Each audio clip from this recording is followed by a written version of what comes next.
Let's start class today. आज की class में आपको फिर से एक कॉम्प्रिहेंशन पैसेज यहाँ पर मैंने निकाला है which you are going to solve. Comprehension passage मैंने पहले भी बताया है, it is very useful in different aspects of your learning. ठीक है, आपके लर्निंग के लिए बहुत सारी ऐसी चीजें हैं जो कि यहाँ पर कॉम्प्रिहेंशन पैसेज आपको सिखाता है। ठीक है, आपको पढ़ के कोई भी चीज समझने में अगर दिक्कत आ रही है तो वो कॉम्प्रिहेंशन पैसेज आपको हेल्प कर सकता है if you start from the mediocre. ठीक है, हमने जब स्टार्टिंग की थी कॉम्प्रिहेंशन पैसेजेस, मैंने जब पहली बार आपको बताए थे उस टाइम पे we were doing very short passages. ठीक है, हम शॉर्ट पैसेजेस कर रहे थे, भले डिफिकल्ट हो या हार्ड हो, हम डिफिकल्टी लेवल जज नहीं कर रहे थे, we were just doing short passages. उसके बाद मैंने आपको एक आसान सा पैसेज दिया about a story, about a king and kingdom, उस टाइप का एक स्टोरी दिया। So you see all the difference that is created by the comprehension passage। आपको जो चीजें मैंने बताई थी, like if you get a passage that is very easy to understand, ठीक है, like the story that we did, तो उससे क्वेश्चन थोड़े से ट्विस्टेड आते हैं। You have to think before you can answer the questions. And कुछ passages ऐसे होते हैं जो कि पढ़ने में थोड़े से डिफिकल्ट होते हैं, we have to think before we can answer the questions. But उसके क्वेश्चंस आपको एग्जैक्टली आंसर उसका जो है पैसेज में आपको आराम से मिल जाएगा। It has been directly said something in the passage, direct reference मिलता है आपको। भले वो सेम लाइन एग्जैक्ट वर्ड्स ना मिले, लेकिन वो सेम मीनिंग कन्वे करने वाला पैसेज में कोई ना कोई सेंटेंस ऐसा रहेगा जो डायरेक्टली या इनडायरेक्टली इस वर्ड्स उन वर्ड्स को रेफर करेगा जो यहाँ पर क्वेश्चन में या आंसर में पूछे गए हैं। Understood? So today we are going to do passage जिसका डिफिकल्टी लेवल मॉडरेट है, बहुत ज्यादा भी नहीं है और बहुत कम भी नहीं है, मॉडरेट सा है उसका एक difficulty level. So go ahead and take the you can take the screenshot of the passage। ठीक है, इस passage का आप screenshot रख सकते हैं। If you have like अगर आपने यहाँ पर सिस्टम में लॉग इन किया हुआ है तो इवन सिस्टम में you know very well that you can take the screenshot। So just go ahead and take the screenshot of this passage। इसका और एक पोर्शन है, that means there is one more paragraph down below।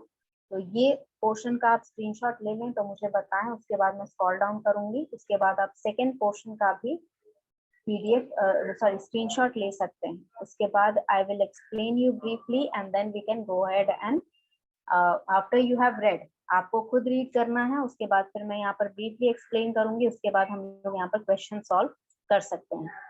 Alright, so have you taking the screenshot of this portion? इस portion का screenshot आपने ले लिया है। पैसेज जो पहला पैसेज आपको दिख रहा है, just let me know by speaking yes or no, or just write it in the chat box so that I know when to scroll down।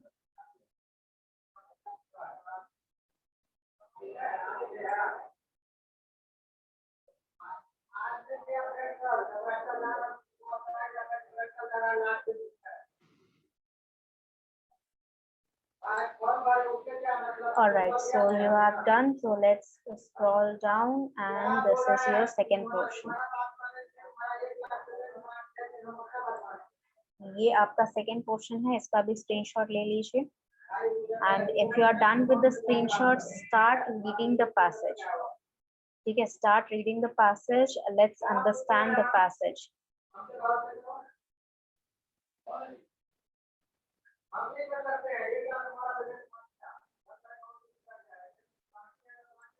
Are you done with the screenshot?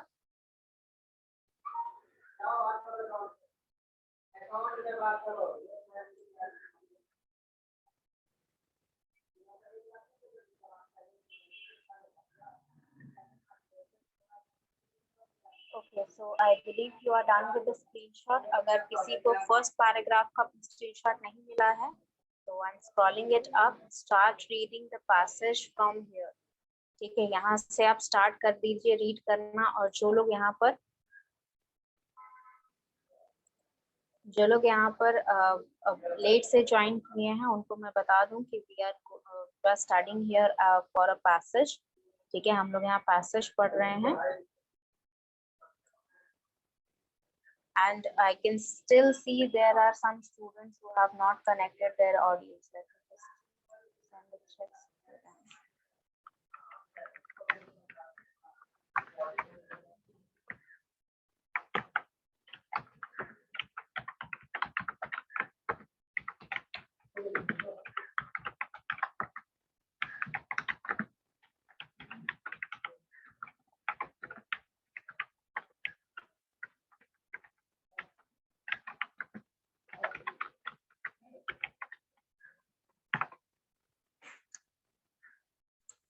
All right, so you can go ahead and just start reading the passage.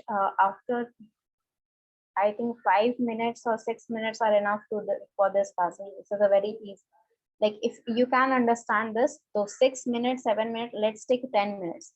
10 minutes आप इसको आराम से read करिए. उसके बाद if you are not able to understand anything, we will go ahead and explain it. I'll explain it to you. ठीक है, ये चीज जो मैं है यहाँ पर मैं explain कर लूंगी. Explain. ठीक है, I'll start explaining और उसके बाद जो भी चीजें आपने खुद से समझी हैं उससे मैच अप करिए कि आपने क्या क्या explain मैंने किया है, क्या क्या चीजें आपने पढ़ के यहाँ पे समझा है. ठीक है, basically let's divide it into few paragraphs. इसको थोड़ा डिवाइड कर देते हैं ताकि यहाँ पर समझने में या समझाने में आसानी हो. ठीक है. Yes, so first paragraph here, the Indian education system is quite an old education system that still exists. It has produced so many genuine minds, genius minds that are making India proud all over the world. However, while it is one of the oldest system, it is still not the developed when compared to others, when compared to others, which are in fact newer. This is so as the other countries have gone through growth and advancement, but the Indian education system is still stuck in old age. It faces a lot of problems that need to be sorted to let it reach its full potential. Our Indian education system faces a lot of problems that do not let it prosper and help other children succeed.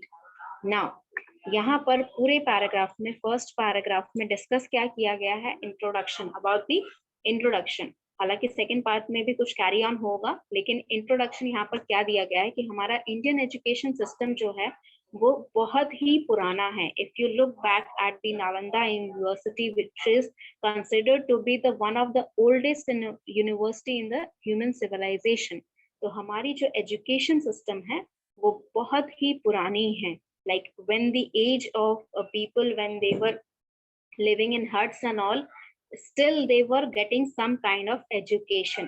ठीक है, तो यहाँ पर education को बहुत ही importance दिया गया है हमेशा से. India was one of those society where always and every time people have always given importance to education of the young children.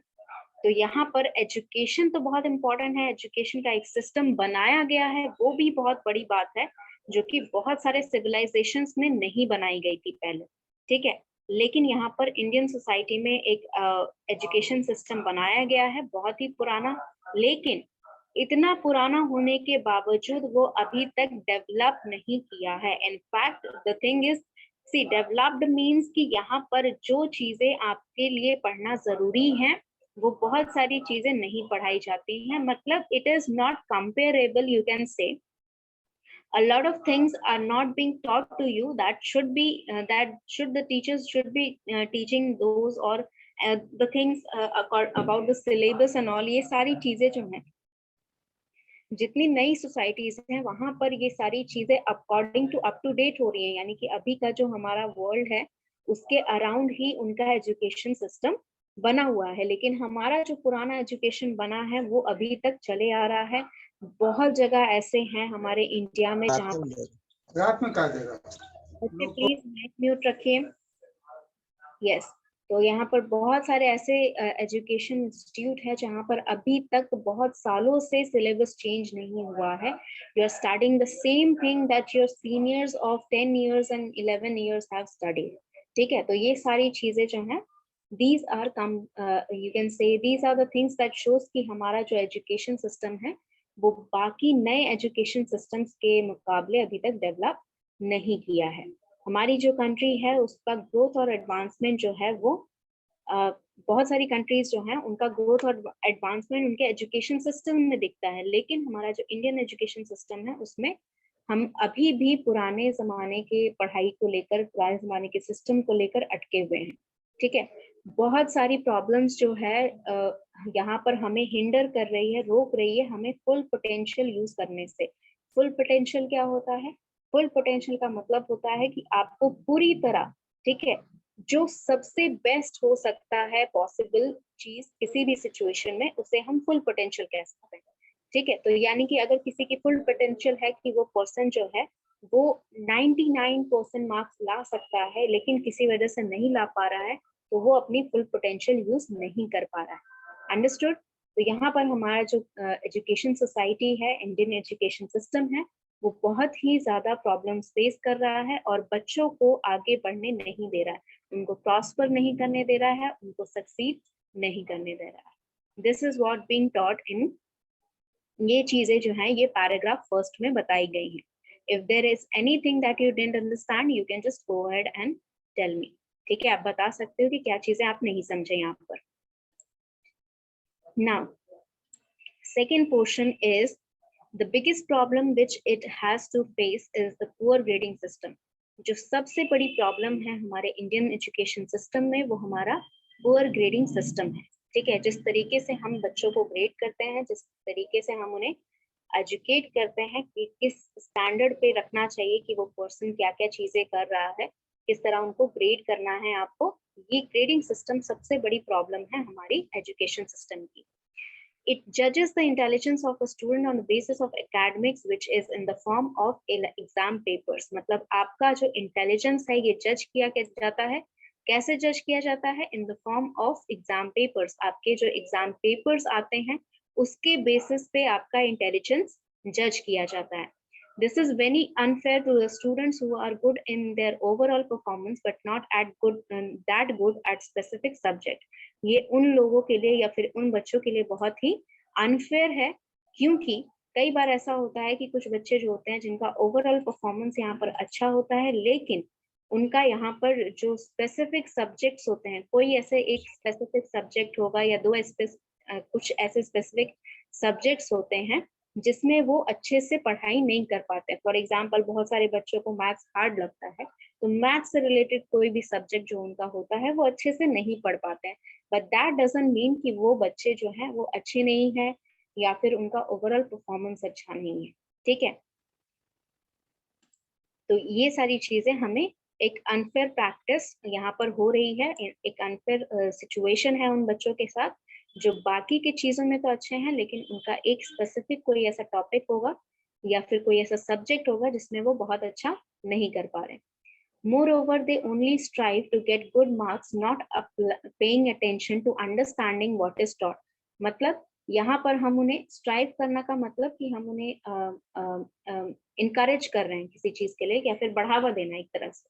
तो हम यहाँ पर उन्हें बढ़ावा दे रहे हैं कि यहाँ पर सिर्फ अच्छे मार्क्स के लिए वो पढ़ रहे हैं, ना कि अंडरस्टैंडिंग के लिए।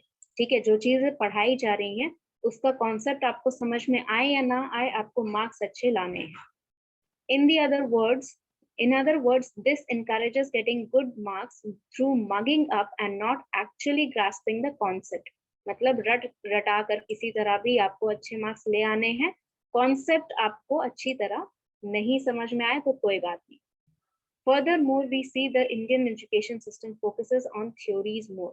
मतलब हमारा जो इंडियन एजुकेशन सिस्टम है उस पर थ्योरीज ज्यादा पढ़ाई जाती हैं। ठीक है, मतलब आपको बहुत सारे ऐसे थ्योरीज हैं जो पढ़ाई जाती हैं, बहुत सारे कॉन्सेप्ट्स हैं जो थियोरेटिकली पढ़ाए जाते हैं, लेकिन उसका प्रैक्टिकल एस्पेक्ट जो है वो नहीं कोई ग्रास्प कर पाता है, प्रैक्टिकल एस्पेक्ट पढ़ाया नहीं जाता है या फिर अच्छी तरह समझाया नहीं जाता। ठीक है, okay, next paragraph is only a little percentage of is given for practical। मतलब थोड़ा सा परसेंटेज आपको प्रैक्टिकल के लिए देना पड़ता है, इसीलिए दे रहे हैं। आपने देखा होगा कि बहुत सारे जो हमारे एजुकेशनल इंस्टीट्यूट है उसमें 70% to 80% यहाँ पर एजुकेशन होता है। आपका जो मार्क्स होते हैं वो आपके रिटन टेस्ट के हिसाब से लगाए जाते हैं, एंड 20% to 30% जो होता है वो आपका प्रैक्टिकल का मार्किंग होता है। So depending on these things आपका ये बता सकते हैं कि हम जो एजुकेशन सिस्टम है, हमारा जो एजुकेशन सिस्टम है वो थ्योरीज पे ज्यादा ध्यान देता है rather than being practical knowledge. ठीक है, this makes them run after the bookish knowledge and not actually applying it to the real world. ये चीजें जो है बच्चों को इनकरेज करती हैं कि वो बुकिश नॉलेज ज्यादा गेन करना चाहते हैं और रियल वर्ल्ड एप्लीकेशन नहीं सीखना चाहते हैं, बिकॉज उसके लिए उनको मार्क्स नहीं मिलते हैं। This practice makes them perplexed when they go out in the real world due to lack of practical knowledge। ये जो चीज है, ये प्रैक्टिस मतलब ये जो एक्ट हम लोग कर रहे हैं, ये जो एक तरह से एनवायरनमेंट हम क्रिएट कर रहे हैं, ये बच्चों को परप्लेक्स बना देता है। परप्लेक्स का मतलब होता है कि आप बहुत ही कंफ्यूज्ड हैं, क्या करना है क्या नहीं करना है, या फिर परेशान है किसी चीज को लेकर, तो उसे बहुत कॉम्प्लिकेटेड कर देना, किसी सिंपल चीज को भी बहुत ज्यादा कॉम्प्लिकेटेड कर देना, इसका मतलब होता है परप्लेक्स्ड। तो जो भी स्टूडेंट यहाँ से पढ़ के जाते हैं, जब आप कॉलेज से या स्कूल से पढ़ के निकलते हैं तो आप परप्लेक्स्ड हो जाते हैं, यानी कि आप कंफ्यूज हो जाते हैं। आपके लिए बहुत डिफिकल्ट होता है किसी भी रियल वर्ल्ड प्रैक्टिकल नॉलेज, क्योंकि आपके पास कम है, तो रियल वर्ल्ड प्रॉब्लम्स को सॉल्व करना आपके लिए बहुत ही ज्यादा डिफिकल्ट हो जाता है, या रियल वर्ल्ड में काम करना आपके लिए बहुत ही डिफिकल्ट हो जाता है, unless and until someone explains you how and what things you have to do. ठीक है। Most importantly, the Indian education system does not emphasize enough in the importance of sports and arts. हमारा जो system है उसमें importance जो है arts और sports की, वो इम्पोर्टेंस बहुत ही जगह नहीं दिखाई जाती है। ठीक है, बहुत सारे आज भी स्कूल कॉलेजेस हैं जहाँ पर स्पोर्ट्स नहीं होता है। ठीक है, एंड दैट स्पोर्ट्स नहीं होता है, आर्ट्स नहीं होता है। आपने कई बार ऐसा देखा होगा स्कूल्स में या कॉलेजेस में जहाँ पर बच्चों से पूछा जाता है कि when have you done your homework, तो उससे कहा जाता है कि वो फ्री पीरियड में कर लिया। एंड वो फ्री पीरियड क्या होता है उसका? Sports and arts. स्पोर्ट्स या आर्ट्स को बच्चे आज भी फ्री पीरियड का नाम कहते हैं, उनके लिए फ्री पीरियड वही है जहाँ पर स्पोर्ट्स और आर्ट्स खेला जा रहा है। ठीक है, क्योंकि इम्पोर्टेंस नहीं दिया जाता है उतना कि क्या यहाँ पर गेम्स हो रहे हैं, क्या यहाँ पर आर्ट सिखाया जा रहा है। इन सब चीजों पे किसी का भी फोकस नहीं रहता है, ना ही मैनेजमेंट का, ना ही टीचर्स का, ना ही स्टूडेंट्स का। Students are always asked to study all the time where they get no time for other activities like sports and arts. उनको हमेशा कहा जाता है कि आप पढ़ते रहो, बस पढ़ते रहो। ठीक है, और उनको बाकी के एक्टिविटीज स्पोर्ट्स और आर्ट्स के लिए बिल्कुल भी टाइम नहीं मिलता है। As the Indian society is facing so many problems, we need to come up with effective solutions so it improves and create a better future for students. ये सारी प्रॉब्लम्स जो हैं हमने डिस्कस कर ली, क्या क्या प्रॉब्लम्स हैं। उसके बाद हम कह रहे हैं कि हमें इफेक्टिव सॉल्यूशंस चाहिए होंगे ताकि हम बच्चों के लिए ब्राइटर फ्यूचर, एक अच्छा फ्यूचर उन्हें दे सकें। We can start by focusing the skill development of the students. Skill development के लिए हम यहाँ पर फोकस कर सकते हैं। ठीक है, and the schools and the colleges must not only focus on the ranks and grades but on the analytical and critical skills of children. मतलब सिर्फ आपको रैंक्स और ग्रेड्स पे नहीं फोकस करना है, एनालिटिकल और क्रिटिकल थिंकिंग भी या क्रिएटिव थिंकिंग भी बच्चों को सिखानी है कि किस तरह हम एनालाइज कर सकते हैं लॉजिकली चीजों को, या फिर क्रिएटिव वे में किस तरह एक्सप्रेस कर सकते हैं खुद को। ये सारी चीजें जो हैं ये हमें सिखानी होंगी स्टूडेंट्स को, और इन चीजों पे हमें ध्यान देना होगा। In additional, subjects must not be merely taught theoretically but with practice या प्रैक्टिकल। सिर्फ सब्जेक्ट्स जो हैं वो सिर्फ थियोरेटिकली ही नहीं, प्रैक्टिकल वे में भी समझानी होंगी। अगर कुछ नहीं समझ में आ रहा है, what ever I am explaining, किसी और वर्ड का मीनिंग जानना है, तो you can just ask me by raising your hand. Last paragraph says this will help in a better understanding of subject without them having to mug up the whole thing due to lack of practical knowledge. अगर हम practical knowledge theoretical के साथ देते हैं तो ये बच्चों को better understanding of the subject देता है, यानी कि बच्चे जो हैं ज्यादा अच्छे से समझ सकते हैं कि उस चीज का क्या यूटिलाइजेशन है और उस चीज को हम कहाँ यूज कर सकते हैं। सिर्फ रटने से कुछ नहीं होगा, उससे अच्छा वो प्रैक्टिकल नॉलेज गेन करें। ठीक है, जिसकी वजह से वो अच्छी तरह थ्योरी को समझ पाएंगे। Also, the syllabus must be updated with the change in times and not follow the old pattern. Syllabus को यहाँ पर हमें update करना है, old pattern नहीं follow करना है। Other than that, the government and private colleges must increase the payroll for teachers as they clearly deserve more than what they offer. To save money, the schools and hire teachers who are not qualified enough.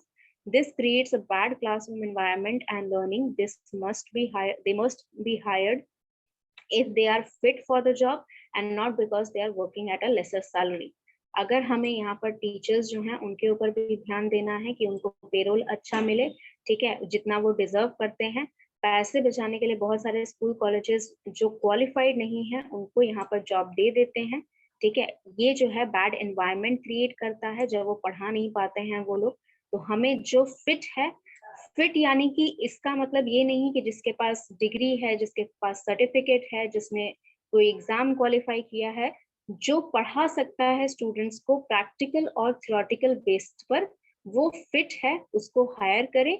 और इसलिए नहीं क्योंकि वो less salary पे काम कर रहे हैं। ठीक है, alright, so this was your paragraph. If there is anything that you didn't understand, just ask me. Otherwise अगर आप समझ गए हैं तो क्वेश्चन नंबर 1 का आंसर करिए। What are the major problems faced by the Indian education system? Option A, non-development. Option B, poor grading system. Option C, stuck in old time. And option D, discrimination. You can answer through the chat box or you can just raise your hand to answer the question.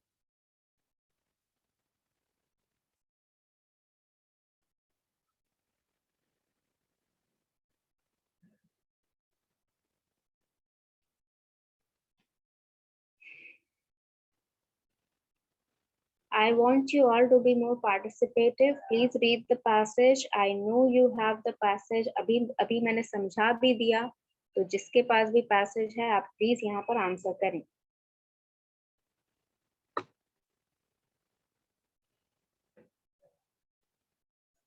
Okay, I can see 2 answers here. Anybody else who would like to answer?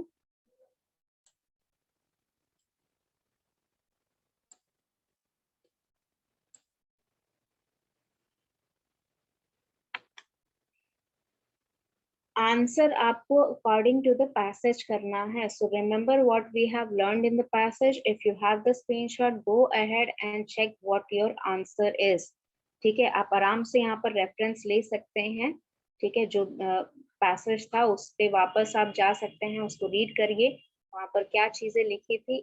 Was it the things that we are wanting here? यहाँ पर जो चीजें चाहिए थी वही वहाँ पर लिखा हुआ है passage में.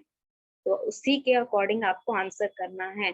ऑलवेज पैसेज में याद रखना है what ever the meaning is, जो मतलब क्रिएट होता है ना, उससे आंसर नहीं करना है जो डायरेक्टली गिवन है पैसेज में. Because this the difficulty level of this passage is moderate. इसका मतलब कि 90% ऑफ द क्वेश्चंस जो रहेंगे वो आपको यहाँ पैसेज में ही उसका आंसर मिल जाएगा. एंड बाकी का जो क्वेश्चंस है, एक दो क्वेश्चंस जो आपके हैं वो कुछ ऐसे होंगे जिसके लिए आपको थोड़ा बहुत दिमाग लगाना पड़े. अदरवाइज बाकी सारे क्वेश्चंस आपको पैसेज में आराम से मिल जाएंगे. So if nobody else is going to answer, I'm going to go ahead and tell you what is the answer. क्योंकि यहाँ पर मेरे पास 5 आंसर आए हैं, सॉरी 4 आंसर आए हैं और इसके अलावा और कोई आंसर नहीं कर रहा है अभी. If you want more time, तो थोड़ा टाइम ले लीजिए, unless and until I'm explaining.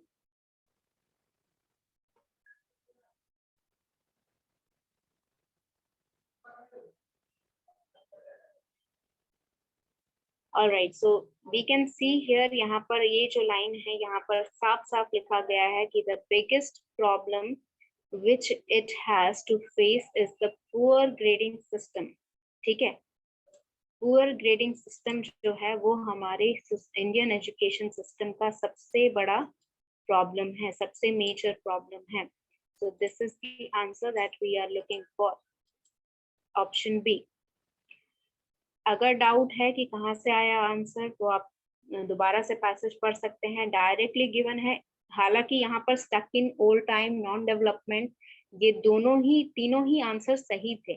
ठीक है, discrimination you can not directly say. ठीक है, क्यों नॉन डेवलपमेंट और stuck in old time indirectly ये चीजें गिवन है, यहाँ पर ये चीजें भी प्रॉब्लम है. बट यहाँ पर जब डायरेक्टली पैसेज में लिख दिया गया है कि सबसे बड़ी प्रॉब्लम हमारा इंडियन एजुकेशन सिस्टम की है poor grading system, then it should be the answer. ठीक है, question number 2. What is the step or what are the steps that could be taken by schools for the development of children? Can you see the options? Okay, you can see the options, but question नहीं दिख रहा. Let me just do this. हाँ, अभी आपको question answer दोनों दिख रहा है. Option A, focusing on ranks and grades. Option B, analytical and creative skills. Option C, both A and B. Option D, none of the above.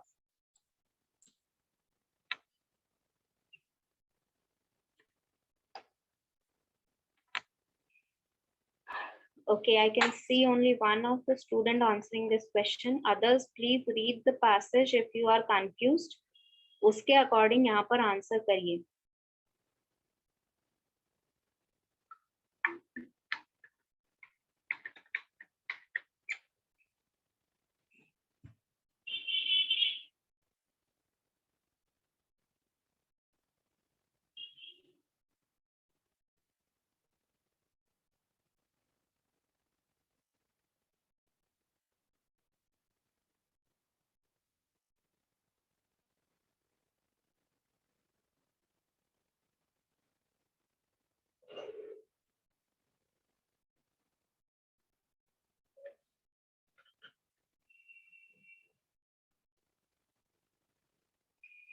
Yes, anybody else who would like to answer? There are 3 answers that I can see in the screen. Anybody else? Rest of the students, please be participative. ठीक है, यहाँ पर ऐसा कुछ नहीं हो रहा है कि आपको यहाँ पर कुछ फोर्सफुली करने बोला जा रहा है. It is just a paragraph. पूरा समझा दिया पैराग्राफ आपके पास है भी.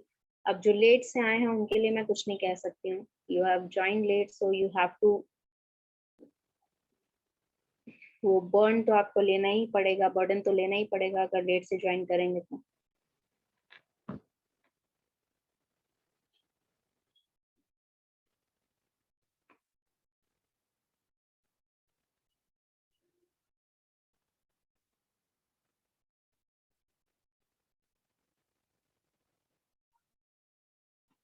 All right, so let's see what is the answer here.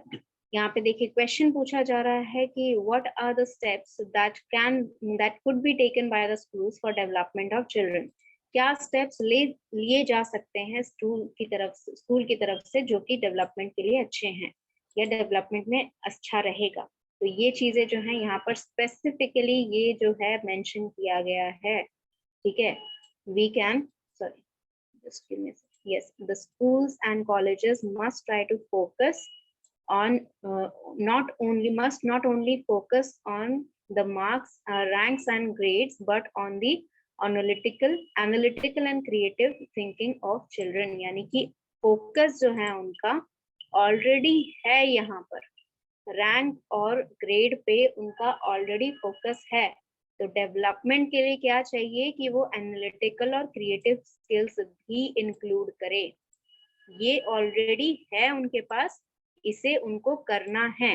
तो this is the step that should be taken for the development of the children. Understood? नहीं समझ में आया तो पूछ लीजिए, otherwise this is the answer and this is your next question.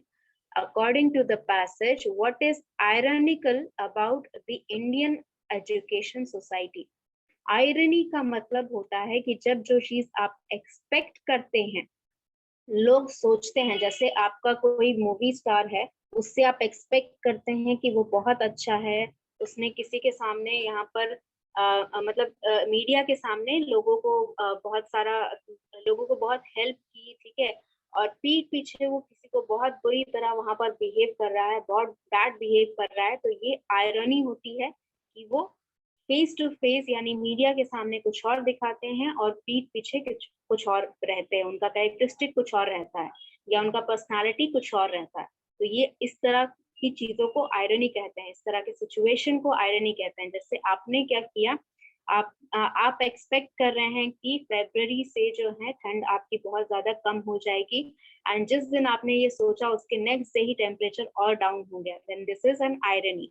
इस type के किसी भी चीज को हम आयरनी कहते हैं. तो यहाँ पर इंडियन एजुकेशन सिस्टम को बोला गया है कि इसमें आयरनिकल क्या चीज है, यानी कि आयरनी क्या है इंडियन एजुकेशन सोसाइटी में. न्यू येट नॉट डेवलप, यानी कि जो इंडियन एजुकेशन सिस्टम है वो नई है लेकिन अभी तक डेवलप नहीं हुई है. ओल्ड है लेकिन डेवलप हो गई है, नई है और डेवलप हो गई है, और ओल्ड है और डेवलप अभी तक नहीं हुई है. क्या नहीं हुई है? Indian education system. So go ahead and answer according to all the context that you have read in the passage. Passage के अकॉर्डिंग जो भी चीजें पढ़ी हैं उसके यहाँ पर आंसर देने हैं आपको उसके according. You just keep on answering. By the time I'm just going to go ahead and take the attendance here.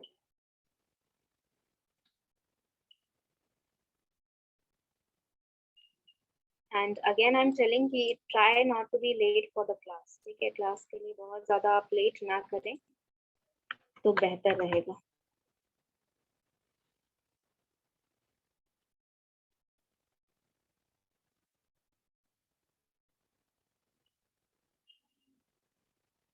One more thing, if you are having any of the network issues, just leave a message in the chat box. Otherwise आप rejoin करेंगे या audio disconnect रहेगा या कुछ भी ऐसा problem रहेगा तो मुझे पता नहीं चलेगा.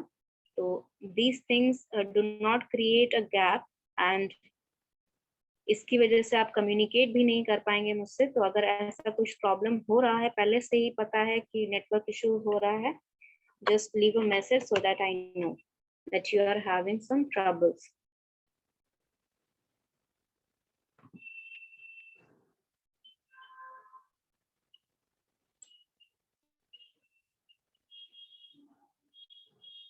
I can see only one answer here. Anybody else who would like to answer?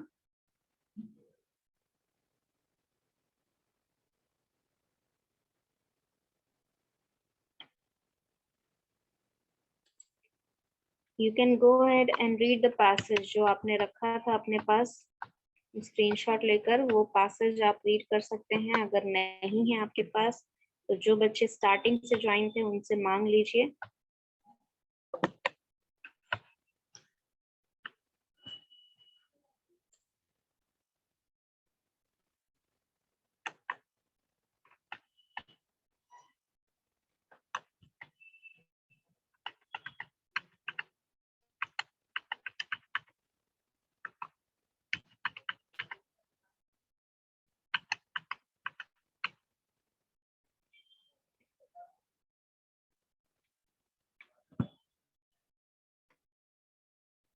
All right, so this question we have already discussed here.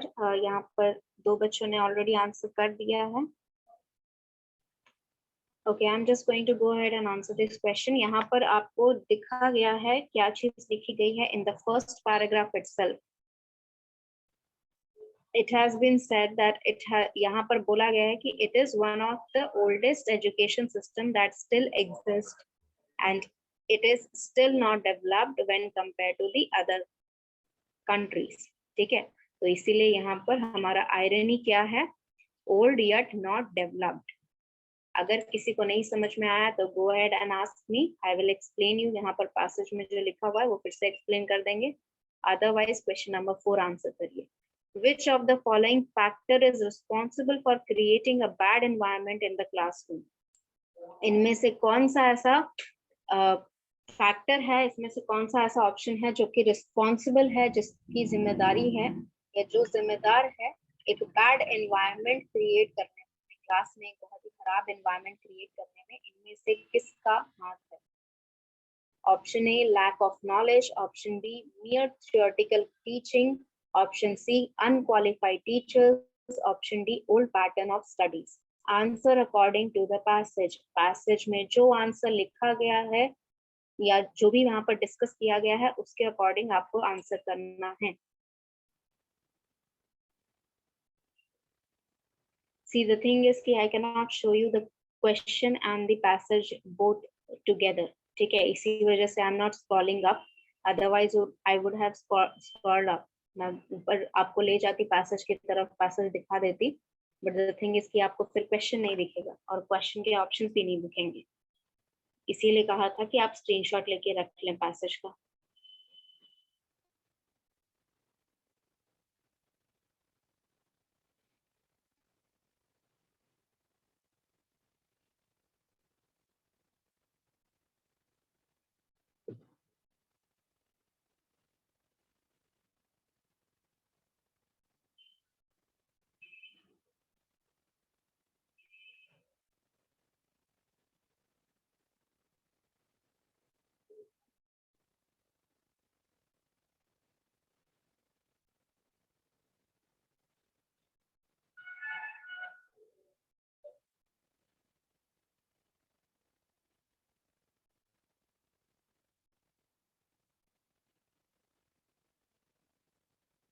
Yes, only two students have answered the question. Please read the passage if you would like, but यहाँ पर जो भी आपको answer लग रहा है, please उसको answer करिए.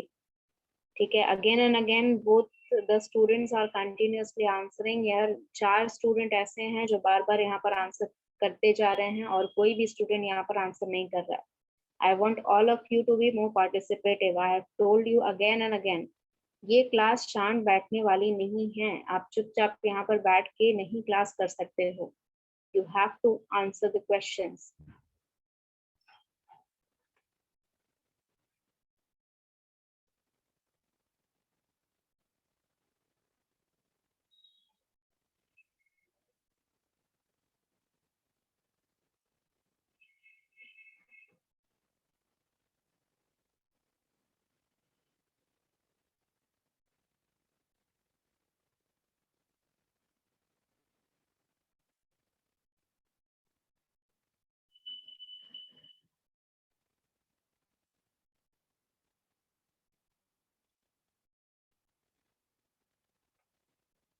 Okay, so if you are not going to answer the question, then जितने स्टूडेंट ने आंसर किया उनको मैं आंसर बता दूं.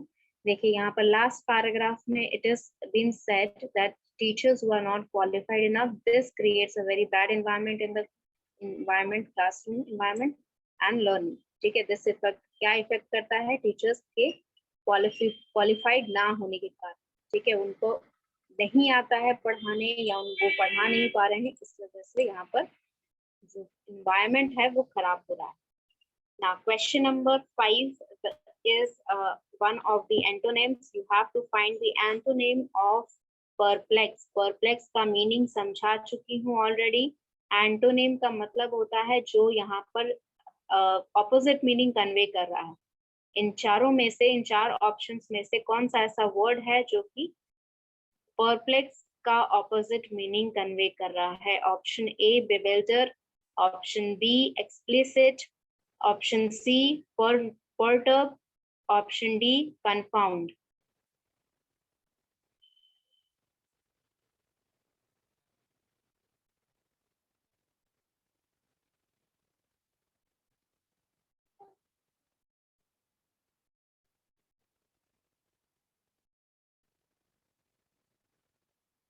Saurav, can you write the question number with your answer, please?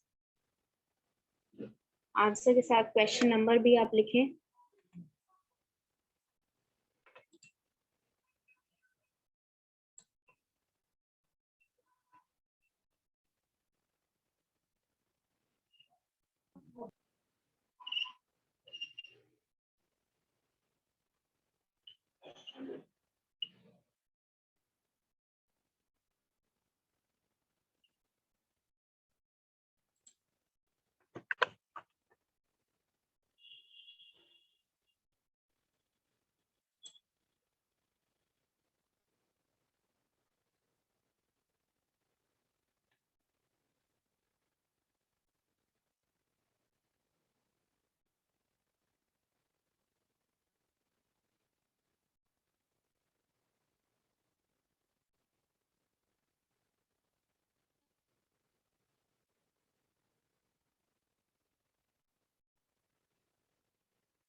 Yes, anybody else who would like to answer? I have 3 answers. Anybody else who would like to answer? All right, let me explain here.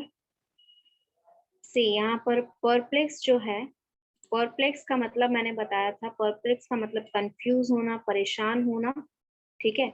इस तरह के situation में अगर आप हैं तो आप perplexed हैं. ठीक है. Now यहाँ पर आपका bewilder का मतलब क्या होता है? bewilder का मतलब होता है कि when you are in a confused situation. ठीक है. जहाँ पर आप कंफ्यूज हैं बहुत ज्यादा. ठीक है. आपको पता नहीं है कि आगे क्या करना है. तो ये आपका सिमिलर मीनिंग कन्वे कर रहा है परप्लेक्स से, राइट। तो ये आपका सिमिलर मीनिंग कन्वे कर रहा है, इसीलिए हमने यहाँ पर इसको हम सिनोनिम्स में डालेंगे, एंटोनिम्स में नहीं, ठीक है। एक्सप्लिसिट का मतलब होता है, एक्सप्लिसिट का मतलब होता है when you are explaining something in very detail, very finely explain, ठीक है। मान लीजिए अगर मैं यहाँ पर आपसे पूछती हूँ कि डिमोनेटाइजेशन आखिर है क्या, आप मुझे इतने अच्छे से एक्सप्लेन करते हैं कि वहां पर मुझे कोई भी डाउट नहीं रहता है, वहां पर मुझे हर एक चीज डिमोनेटाइजेशन के बारे में समझ में आ जाती है, कोई ऐसा क्वेश्चन नहीं है जो मैं आंसर नहीं कर सकती हूँ डिमोनेटाइजेशन से रिलेटेड। तो इसका मतलब हो गया एक्सप्लिसिट, ठीक है। Next thing, perturbed. पर्टर्ब्ड का मतलब होता है again when you are in a situation, जब आप बहुत ही नर्वस हैं, जब आप नहीं समझ पा रहे हैं कि आपके आगे आने वाले स्टेप्स आपको कैसे लेने हैं। Again the very similar meaning of your perplexed, ठीक है, with your very similar meaning, not same, similar meaning of perplexed. Confound का मतलब अगेन यहाँ पर होता है कि जब आप यहाँ पर बाइंड हो जाते हैं, बिकॉज यू आर, जब आपके स्टेप्स जो हैं वो कन्फाइंड हो जाते हैं, वो रुक जाते हैं, क्योंकि आप यहाँ पर कंफ्यूज्ड हैं कि कौन सा सिचुएशन जो रहेगा, कौन सा डिसीजन जो रहेगा वो सबसे सही रहेगा, which is similar to perplexed again. So your correct answer would be explicit. आपका जो सही आंसर रहेगा वो रहेगा explicit, because it is exactly opposite, जहां पर आप कंफ्यूज नहीं हो सकते हो। explicit मतलब इतने अच्छी से समझाया गया हो या फिर इतने अच्छे से बताया गया हो जहां पर कंफ्यूजन होने का कोई भी कारण नहीं हो या कंफ्यूजन होने का कोई भी पॉसिबिलिटी नहीं हो, ठीक है। anyone who is having any doubt regarding anything you can ask me। Question number 5 में कोई ऐसा वर्ड जो आपको नहीं समझ में आया तो आप मुझसे पूछ सकते हो। I have believed that I hope I have already explained all the things here, but फिर भी अगर नहीं समझ में आया तो आप पूछ सकते हो।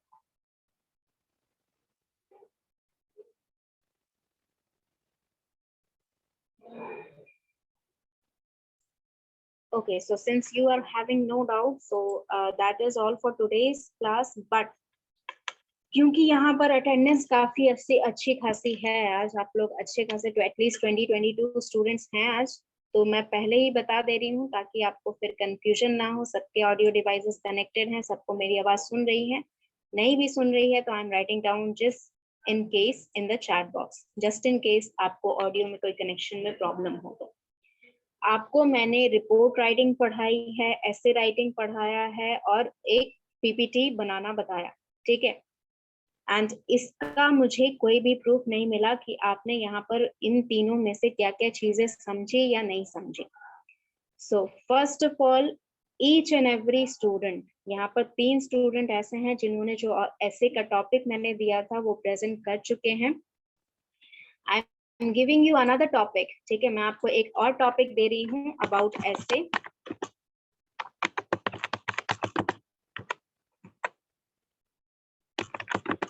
उसको आपको मुझे लिख के बताना है, ठीक है, उसको लिख के बताइए, ठीक है। एंड उसके बाद आपको यहाँ पर प्रेजेंट करना है। You just have to read all that you have written, ठीक है। आपका सिर्फ कंटेंट यहाँ पर जज किया जाएगा, तो एक कंटेंट मुझे चाहिए कि आपको यहाँ पर कंटेंट जो है,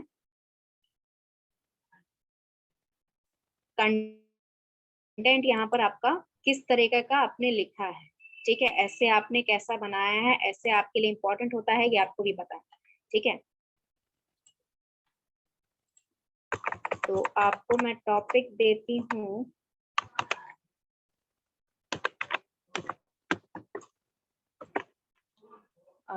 टॉपिक टॉपिक टॉपिक टॉपिक मैंने इजी सा दिया था पहले और उसमें कुछ पॉइंटर्स भी गिवन थे, तो जिन्होंने ऑलरेडी प्रेजेंट कर लिया है उनके लिए एक फायदेमंद ये बात है कि उनके पास वहां पर एक्सप्लेनेशन के लिए 4-5 चीजें, पैराग्राफ, इनफैक्ट 3 पैराग्राफ वहां पर ऑलरेडी रिटन थे, ठीक है। तो let me see what would be something that you can write. Yes, ये चीज तो बहुत ही आसान है, मेरे ख्याल से आप लिख पाएंगे हर कोई। सिर्फ आपको यहाँ पर एक ऐसे लिखना है, and each one of you, I have the attendance, तो each one of you would be presenting me essay on this topic. Essay on the topic. What is the topic? Yes. Advertisement and it's important. बहुत ही आसान topic है, बहुत कुछ है इसमें लिखने को, लेकिन आपको सिर्फ 3 पैराग्राफ लिखने हैं। 3 paragraphs, that is your minimum duration. 3 paragraphs आपको लिखने हैं। Body introduction, body and your conclusion, ये तीनों का एक पैराग्राफ छोटा सा इस टॉपिक के ऊपर, advertisement and it's important. The thing is कि it is a very vast topic. ये टॉपिक बहुत ही बड़ा है, इसके ऊपर आप बहुत कुछ लिख सकते हैं, नेट से सर्च करोगे तो बहुत कुछ मिलेगा लिखने के लिए, लेकिन आपको यहाँ पर कंक्लूजन यानी कि 3rd पार्ट बहुत अच्छे से लिखना है। कंक्लूजन कम से कम 5 लाइनों का होना चाहिए था, ठीक है। Conclusion should be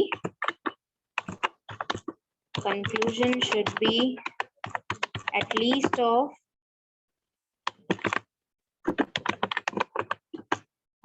least of 5 to 6 lines,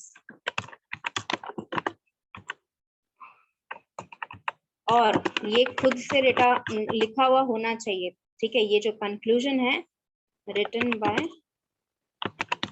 yourself, ये कंक्लूजन जो है ये आपको खुद से लिखना है।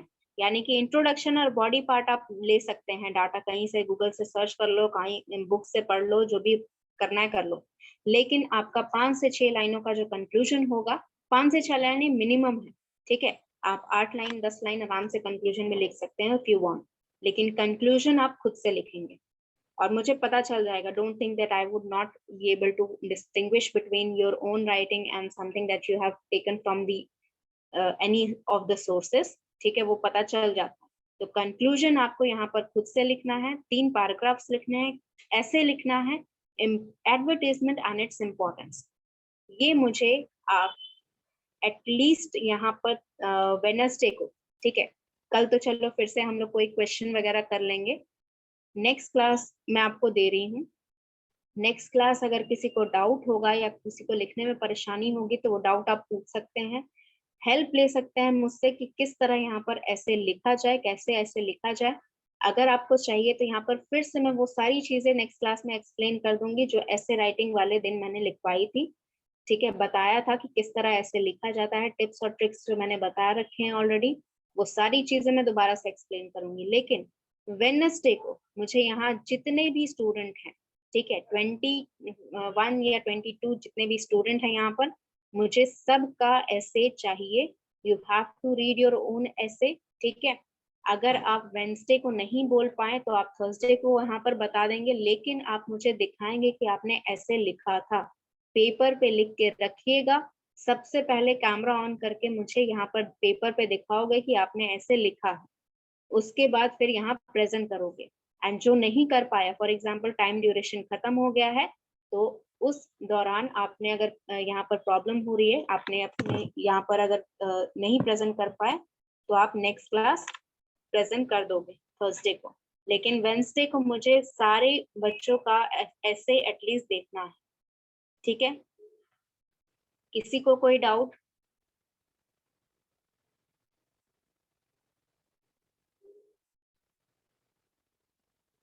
चलिए ठीक है। And I am giving you, this is the last warning, अगर पिछले बार की तरह यहाँ पर तुम लोग भागे तो तुम्हारी पूरी क्लास का मैं कंप्लेन कर दूंगी, क्योंकि तुम्हारे बैच में ही हर बार ऐसा होता है। Whenever I am saying you anything to recite here, speech बोलने बोलती हूँ, ऐसे लिखने बोलती हूँ, रिपोर्ट राइटिंग लिखने बोलती हूँ, तुम लोग सब गायब हो जाते हो। एंड दोबारा अगर ऐसा हुआ तो मैं तुम्हारे क्लास से कंप्लेन कर दूंगी कि that these students are not studying and they are only just sitting there and attending the class for attendance, ठीक है।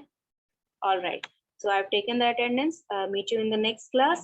and कल के क्लास में अगर इस टॉपिक से रिलेटेड किसी को भी कोई डाउट होगा, क्या क्या चीजें लिखनी है, कैसे लिखनी है, तो वो क्लियर अप कर देंगे हम लोग। वेडनेसडे को मुझे सबका ऐसे ही रेडी चाहिए। all right,